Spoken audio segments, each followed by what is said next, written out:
बिस्मिल्लाहिर्रहमानिर्रहीम। अस्सलाम वालेकुम नाज़रीन, आप यूट्यूब चैनल देख रहे हैं। मैं इमरान खान हूँ। तस्नीम हैदर नामी शख्स, इस पर एतबार करना चाहिए नहीं करना चाहिए? अब तक का सबसे बड़ा सवाल ये है। इस शख्स ने एक स्टेटमेंट दिया है और उसमें इसने कहा कि अरशद शरीफ भाई पे जो कातलाना हमला हुआ उस साजिश के अंदर और इमरान खान के ऊपर जो हमला हुआ, उन दोनों साजिशों को लंदन में बनाया गया और नवाज शरीफ उस साजिश के अंदर शामिल हैं और दीगर लोगों का भी उन्होंने कहा कि मरियम नवाज भी शामिल है और इन लोगों को कत्ल किया जाना था। स्टेटमेंट क्या है पहले ज़रा ये आप देख लें। तफसीलात के मुताबिक मुस्लिम लीग नून लंदन के तर्जुमान सैयद तस्नीम हैदर शाह ने प्रेस कॉन्फ्रेंस में दावा किया कि इमरान खान पर कातलाना हमले और अरशद शरीफ का कत्ल करवाने में मुस्लिम लीग नून का हाथ है। सैयद तस्नीम ने कहा कि मियां नवाज शरीफ के साथ हसन नवाज के दफ्तर में 3 मुलाकातें हुई। मैं गुज़िश्ता 20 साल से मुस्लिम लीग नून से मुंसलिक हूँ। मुझे मीटिंग के लिए बुलाया गया कि अरशद शरीफ और इमरान खान का कत्ल करना है। पहली मीटिंग 8 जुलाई को हुई, दूसरी 20 सितंबर को हुई और तीसरी 29 अक्टूबर को हुई। तस्नीम ने यह कहा कि तस्नीम हैदर ने कि मीटिंग में कहा गया कि नए आर्मी चीफ की तकर्री से पहले अरशद शरीफ और इमरान खान को रास्ते से हटाना है। नासिर भट्ट ने, ये नवाज शरीफ के साथ ही है, नासिर भट्ट आपने देखा होगा, ये शक्ल भी आप देख लें। नासिर भट्ट ने नवाज शरीफ से मेरा तारुफ गुजरात के मजबूत शख्स के तौर पर करवाया। नवाज शरीफ से कहा गया कि तस्नीम हैदर के पास शूटर्स हैं, यानी वो गोलियां चलाने वाले, बंदे मारने वाले जो बंदे होते हैं, शूटर्स वो हैं, वो ये काम कर सकते हैं। उन्होंने कहा कि नवाज शरीफ ने मुझे कहा कि शूटर आप मुहैया करें, आपको वजीराबाद में जगह हम देंगे। इल्ज़ाम पंजाब हुकूमत पर आएगा। मरियम नवाज को लंदन आने दें, फिर मंसूबे पर अमल करेंगे। जब मैंने इनकार किया तो मुझे बताया गया कि हमने शूटर्स का बंदोबस्त कर लिया है। एक तो इस कहानी में एक झोल यहां पे है, वो ये है कि मरियम नवाज के लंदन जाने से पहले इमरान खान साहब ने लॉन्ग मार्च का ऐलान नहीं किया था। ना इसके रूट के बारे में किसी को पता था कि ये वजीराबाद से गुजरेगा। हो सकता है लॉन्ग मार्च मोटरवे से जा रहा होता, हो सकता है लॉन्ग मार्च पेशावर से आ रहा होता। उस वक्त इस आदमी को, गोया नवाज शरीफ को, कैसे पता था कि इमरान खान साहब जीटी रोड वजीराबाद से गुजरेंगे जहां पे वो जगह प्रोवाइड करेंगे? बहरहाल ये सवालात हैं, बहुत सारे और भी ज़हन में आएंगे, वो फिर हम बताते रहेंगे आपको।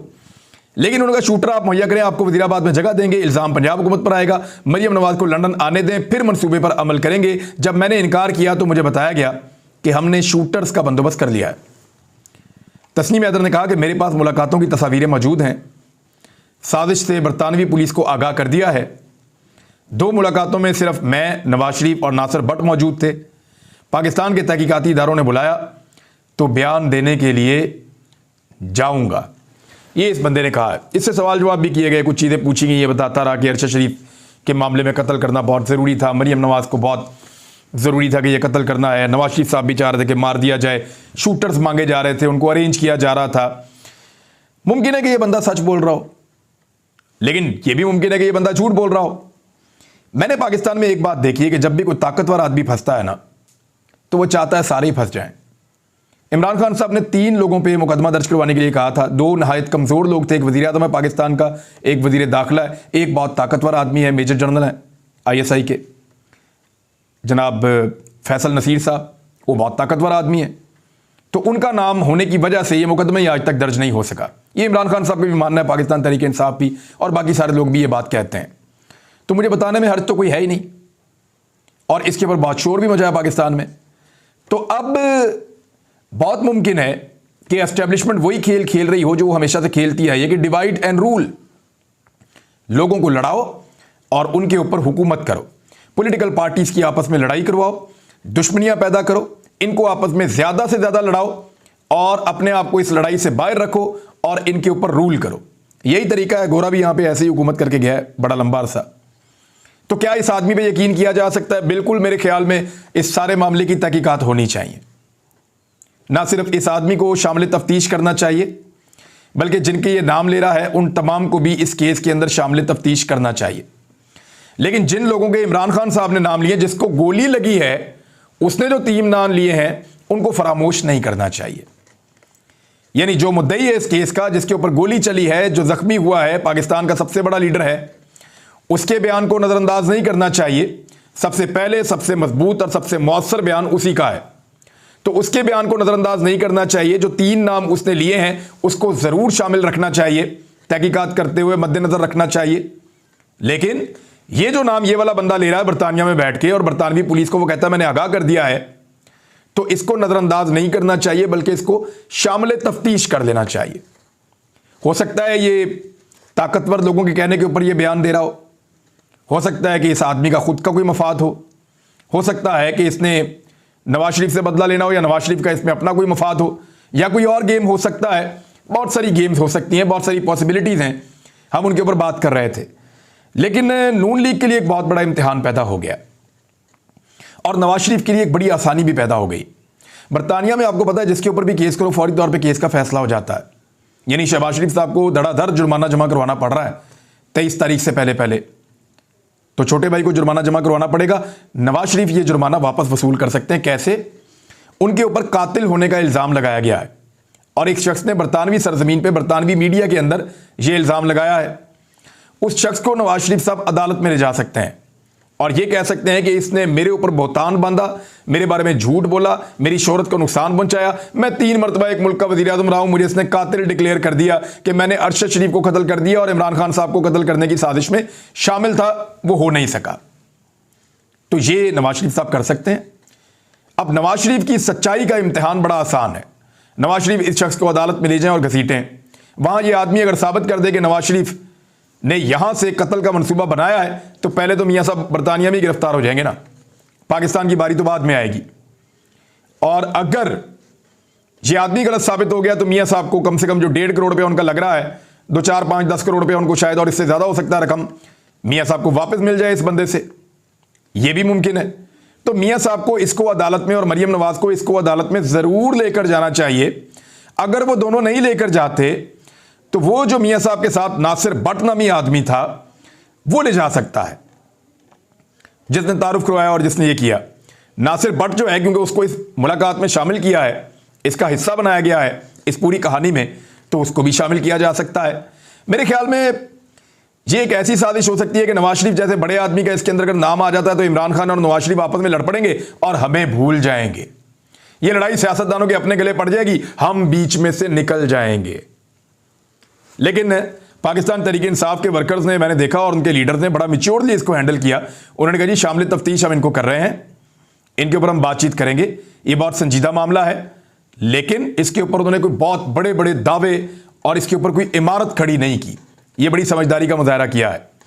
फौरी तौर पर जियो ने, आपको पता है कि रिपोर्टिंग करनी होती है मियां नवाज शरीफ के हक में, तो उन्होंने कहा कि नवाज शरीफ पर अरशद शरीफ के कत्ल का इल्ज़ाम लगाने वाला तस्नीम हैदर कत्ल केस का मफरूर मुलजिम निकला। लेकिन इससे पहले इसकी कई तस्वीरें और वीडियोस नवाज शरीफ के साथ आई हैं। आज तक जियो के वहाँ पे रिपोर्टर ने या जियो वालों ने कभी नहीं बताया कि नवाज शरीफ को मिलने वाला आदमी कत्ल का मफरूर मुलजिम निकला। आज तक नहीं बताया कि वो पाकिस्तान के अंदर कत्ल का मफरूर मुलजिम है। लेकिन अब क्योंकि उसने एक बयान दे दिया है, लिहाजा उसके बारे में जियो ये खबर निकाल कर ले आया है। लेकिन इसके बाद एक और सवाल पैदा होता है, कत्ल का मफरूर मुलजिम है इसलिए तो उससे शूटर मांग रहे हैं मियां साहब। उसकी शोहरत ऐसी है, बदमाशी वाली बातें हैं, गुजरात का रहने वाला है, बंदे मरे हुए हैं। पिछला एक केस है जिसके अंदर 17 कत्ल हुए थे, और 15 मई 2004 को थाना सदर गुजरात के कत्ल केस का तफ्तीश का मुलजिम है ये बंदा। कत्ल के इस वाक़े में तकरीबन 17 अफराद कत्ल हो गए थे। ये वो केस है परवेज मुशर्रफ साहब के दौरे हुकूमत का। तो ये कातिल से ही मांगेंगे ना, ये इस तरह के बंदे से ही मांगेंगे शूटर। मियां साहब ने इमाम मस्जिद तो शूटर मांगना नहीं है, और ना इसको बुलाया होगा कि मस्जिद या यतीम खाना, कोई मस्जिद, कोई फलाई मरकज, कोई इस तरह का वो, या कोई सलाब जदगान की मदद करने के लिए तो बुलाया नहीं था मियां साहब ने इसको। इसी तरह के बंदे से शूटर मांगे जाते हैं ना, और किस तरह के बंदे से शूटर मांगेंगे। तो जियो ने खुद तस्दीक कर दी कि ये इस तरह की शोहरत का बंदा है कि जो शूटर प्रोवाइड कर सकता है, क्योंकि पहले भी 17 कत्लों के केस के अंदर ये बंदा बाकायदा नामजद मुलजिम मौजूद है। तो अब शरीफ खानदान का भी इम्तिहान है, इस बंदे का भी है, तस्नीम हैदर का, कि ये किस तरीके से इस मामले को टैकल करता है। पाकिस्तान की पुलिस का और इंतजामिया का भी है। लेकिन मेरे ख्याल में इमरान खान साहब को बड़ा मोहतात रहना पड़ेगा इस पर कोई भी स्टेटमेंट देते हुए, क्योंकि फिर ये खेला जाएगा कि कभी इसको कहता है, कभी इसको कहता है, कभी इसको कहता है। तो इमरान खान साहब मेरे ख्याल में अपने 3 नामों पर ही फोकस करेंगे। और वो यही कहेंगे कि मैंने जिनके बारे में कहा है मैं उन पर कायम हूं। अगर इंक्वायरी में मजीद लोगों का नाम निकल आता है तो देखेंगे फिर क्या होता है। बहरहाल इसमें एक खेल और भी हो सकता है। पाकिस्तान के ताकतवर हल्के नवाज शरीफ से बहुत परेशान है, खासतौर पर उनकी ख्वाहिशात से बहुत परेशान है। नवाज शरीफ साहब इस तरह की ख्वाहिशात कर रहे हैं तैनातियों को लेकर और बाकी चीज़ों को लेकर जिनको पूरा नहीं किया जा सकता। बाद ऐसी ख्वाहिशात हैं जिनका आइन और कानून के अंदर भी गुंजाइश मौजूद नहीं है। तो मियां नवाज शरीफ साहब ने ख्वाहिशात भी बहुत की, तंग भी बहुत किया, परेशान भी बहुत किया और ब्लैकमेल भी लगातार कर रहे हैं क्योंकि वो लंदन में मौजूद हैं। बरतानिया में शरीफ खानदान हमेशा कंफर्टेबल रहता है, वो उनका पहला घर है और पाकिस्तान उनका दूसरा घर है। लिहाजा शरीफ खानदान जो है वो जब तक बरतानिया में है, खासतौर पर नवाज शरीफ, वो दर्देसर बने रहेंगे। लेकिन अगर बरतानिया में उन पर केस हो जाए और बरतानिया में मियाँ साहब फंस जाएं तो फिर कहाँ जाएंगे? फिर मियाँ साहब जाएंगे किसी अरब मुल्क में, इसके ज़्यादा इम्कानात हैं। और अगर किसी अरब मुल्क में चले गए तो वहाँ मियाँ साहब उस तरह से सारा कुछ नहीं कर पाएंगे जैसे वो बरतानिया में बैठकर करते हैं। तो ताकतवर लोगों की ये भी ख्वाहिश है कि मियाँ नवाज शरीफ को लंदन से निकलवा दिया जाए ताकि उनका असर कम हो जाए, वो उतने मुअस्सर ना रहें। और अगर वो अमेरिका चले जाते हैं तो फिर रजीम चेंज ऑपरेशन का एक ऐसा धब्बा लगेगा उन पर कि देखो जिन्होंने ऑपरेशन करवाया था उन्होंने अपने पास बुलवा लिया है। तो ये मियाँ नवाज शरीफ साहब के लिए मुश्किलात अब बढ़ेंगी। इमरान खान साहब ने और उनकी जमात ने एक और काम किया है कि इन्होंने दरख्वास्त जमा करवा दी है कि हम धरना देना चाहते हैं। ये दरख्वास्त पाकिस्तान तहरीक इंसाफ ने रावलपिंडी में जमा करवाई है कि फैज़ाबाद के मुकाम पर हम धरना देने के लिए इंतजामिया को दरख्वास्त जमा करवा दी। उन्होंने कहा 26 नवंबर को धरना हकीकी आज़ादी मार्च का एक हिस्सा होगा। रावलपिंडी इंतजामिया से सिक्योरिटी और दीगर इंतजामात मुकम्मल करने की दरख्वास्त कर दी गई है। और याद रहे कि गुज़िश्ता रोज़ साबिक़ वज़ीर-ए-आज़म इमरान खान ने 26 नवंबर को पिंडी पहुंचने का ऐलान किया था और इमरान खान साहब का यह कहना है कि मैं ऐसा सरप्राइज़ दूंगा 26 तारीख को कि सब हैरान हो जाएंगे। यानी 26 नवंबर को सबको सरप्राइज़ मिलेगा, ये इमरान खान साहब ने दावा किया है बात करते हुए। अब पाकिस्तान तहरीक इंसाफ अगर धरना दे देती है तो वो दिन बड़े इंपॉर्टेंट होंगे। 27 तारीख बहुत इंपॉर्टेंट है, 28 तारीख मजीद इंपॉर्टेंट है, 29 तारीख को नए आर्मी चीफ ने हलफ उठाना है और उन्होंने ओहदा संभालना है, वो दिन भी बहुत इंपॉर्टेंट है। और ये दिन जो होते हैं ये पाकिस्तान की तारीख के सबसे अहम दिन होते हैं। यानी मुझे ऐसा लगता है कि आर्मी चीफ की तैनाती का दिन पाकिस्तान में 14 अगस्त से 23 मार्च से और ईद के दिन से और बहुत बड़े बड़े दिनों से भी ज़्यादा अहम दिन होता है। वजह यह है कि यही एक ऐसा काम है जो पाकिस्तान की किस्मत बदल सकता है। ये एक फैसला जो है वो पाकिस्तान को कभी कहीं ले जाता है, कभी कहीं ले जाता है। और इस एक फैसले की तैयारियां कई महीने पहले से ऐसा लगता है शुरू हो जाती हैं। अभी आजकल का माहौल आप देख लें, एक अजीबोगरीब सूरत हाल बनी हुई है। बल्कि ये जो हुकूमत बनी है पीडीएम की, इनके लोगों ने कहा हमने हुकूमत इसलिए बनाई थी कि इमरान खान अपनी मर्जी का आर्मी चीफ ना लगवा सके। तो अपनी मर्जी का आर्मी चीफ लगाने के लिए हुकूमत बनाई गई है। अंदाजा करें 8 महीने पहले तैयारी की गई थी।